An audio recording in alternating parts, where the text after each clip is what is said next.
Chapter 26. The centipede, who had begun dancing wildly round the deck during this song, had suddenly gone too close to the downward curving edge of the peach, and for 3 or 4 seconds he had stood teetering on the brink, swinging his legs frantically in circles in an effort to stop himself from falling over backward into space. But before anyone could reach him, down he went.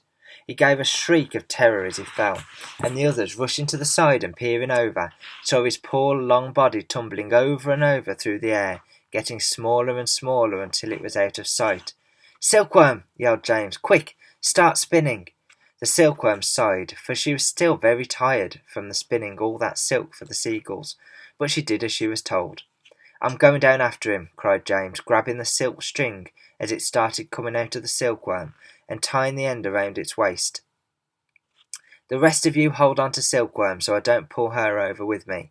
And later on, if you feel 3 tugs on the string, start hauling me up." He jumped and he went tumbling down after the centipede, down, down, down towards the sea below, and you can imagine how quickly the silkworm had to spin to keep up with the speed of his fall.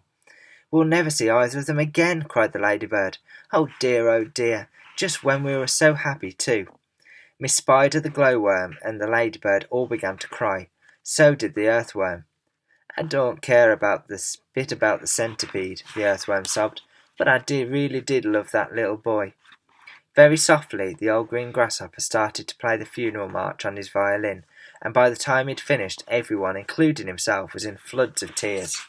Suddenly, there came 3 sharp tugs on the rope. "Pull!" shouted the old green grasshopper. "Everyone, get behind me and pull." There was about a mile of string to be hauled in, but they all worked like mad. And in the end, over the side of the peach there appeared a dripping wet James with a dripping wet centipede clinging to him tightly with all 42 of his legs. "You saved me," gasped the centipede. "You swam around the middle of the Atlantic Ocean until you found me."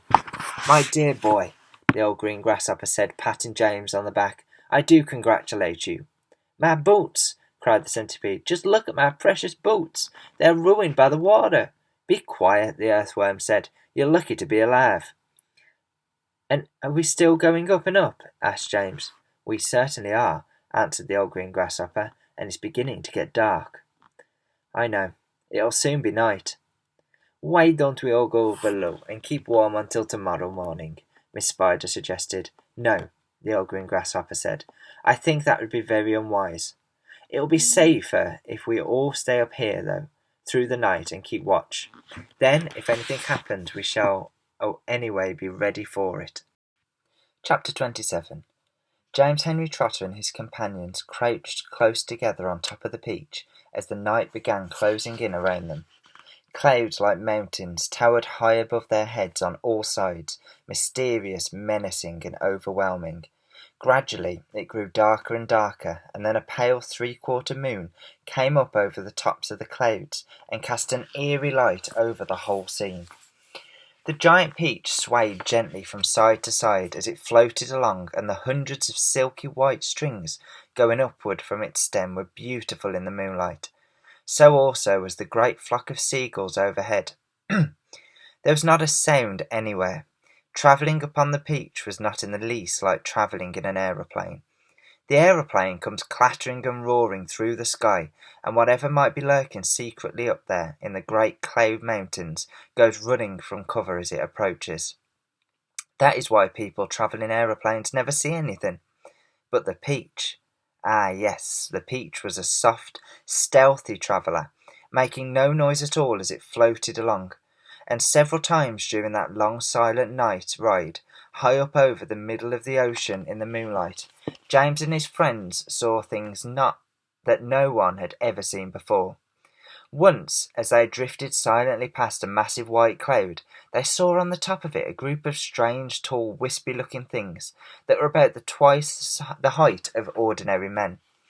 They were not easy to see at first because they were almost as white as the cloud itself, but as the peach sailed closer, it became obvious that these things were actually living creatures, tall, wispy, wraith-like, shadowy, white creatures who looked as though they were made out of a mixture of cotton wool and candy floss and thin white hairs.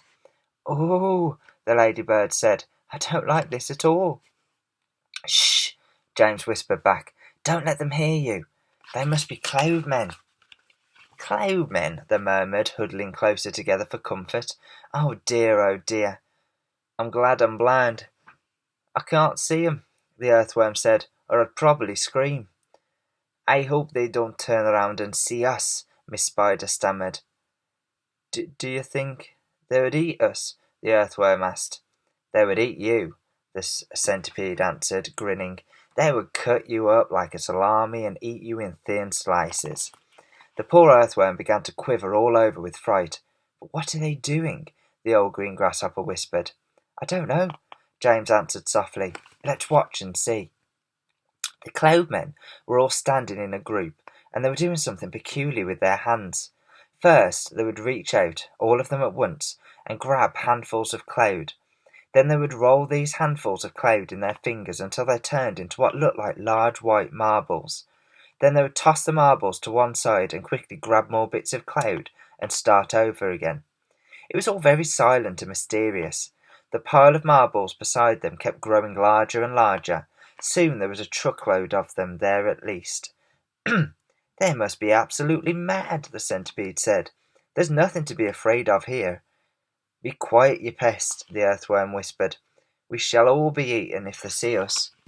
But the cloudmen were too busy with what they were doing to have noticed the great peach floating silently behind them. Then the watchers on the peach saw one of the cloudmen raising his long wispy arms above his head, and they heard him shout, "All right, boys, that's enough. Get the shovels." And all the other cloudmen immediately let out a strange, high-pitched whoop of joy and started jumping up and down and waving their arms in the air. Then they picked up enormous shovels and rushed over to the pile of marbles and began shoveling them as fast as they could over the side of the cloud into space. "Down they go," they chanted as they worked. "Down they go, hail and snow, freezes and sneezes and noses will blow." "It's hailstones," whispered James excitedly. "They've been making hailstones, and now they're showering them down on the people in the world below." "Hailstones," the centipede said. "That's ridiculous. This is summertime. You don't have hailstones in summertime." "They're practicing for winter," James told him. "I don't believe it," shouted the centipede, raising his voice. "Shh!" the others whispered, and James said softly, "For heaven's sake, centipede, don't make so much noise." The centipede roared with laughter. "Those imbeciles couldn't hear anything," he cried. "They're deaf as doorknobs. You watch." And before anyone could stop him, he'd cupped his front feet to his mouth and was yelling at the cloudmen as loud as he could. "Idiots!" he yelled. "Nincompoops! Half-wits! Blunderheads! Asses! What on earth do you think you're doing over there?" The effect was immediate. The cloudmen jumped round as if they'd been stung by wasps, and when they saw the great golden peach floating past them not 50 yards away in the sky, they gave a yelp of surprise and dropped their shovels to the ground. And there they stood with the moonlight streaming all over them, absolutely motionless, like a group of tall, white, hairy statues, staring and staring at the gigantic fruit as it went sailing by.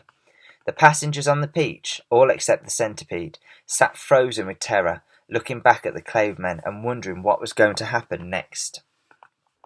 "Now you've done it, you loathsome pest," whispered the earthworm to the centipede. "I'm not frightened of them," shouted the centipede. And to show everybody once again that he wasn't, he stood up to his full height and started dancing about and making insult signs at the cloudmen with all 42 of his legs. This evidently infuriated the cloudmen beyond belief.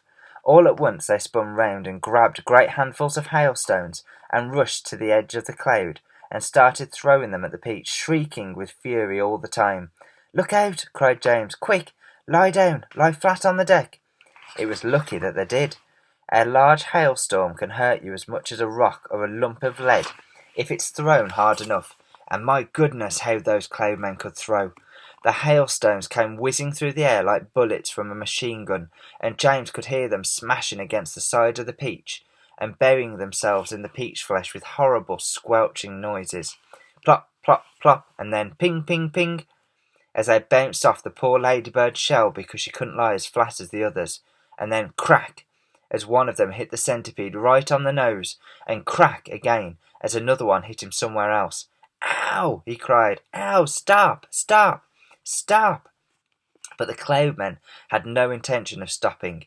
James could see them rushing about on the cloud like a lot of huge hairy ghosts, picking up hailstones from the pile, dashing to the edge of the cloud, hurling the hailstones at the Peach, dashing back again to get more, and then, when the pile of stones was all gone, they simply grabbed handfuls of cloud and made as many more as they wanted, and much bigger ones now, some of them as large as cannonballs. "Quickly," cried James, "down the tunnel, or we'll all be wiped out."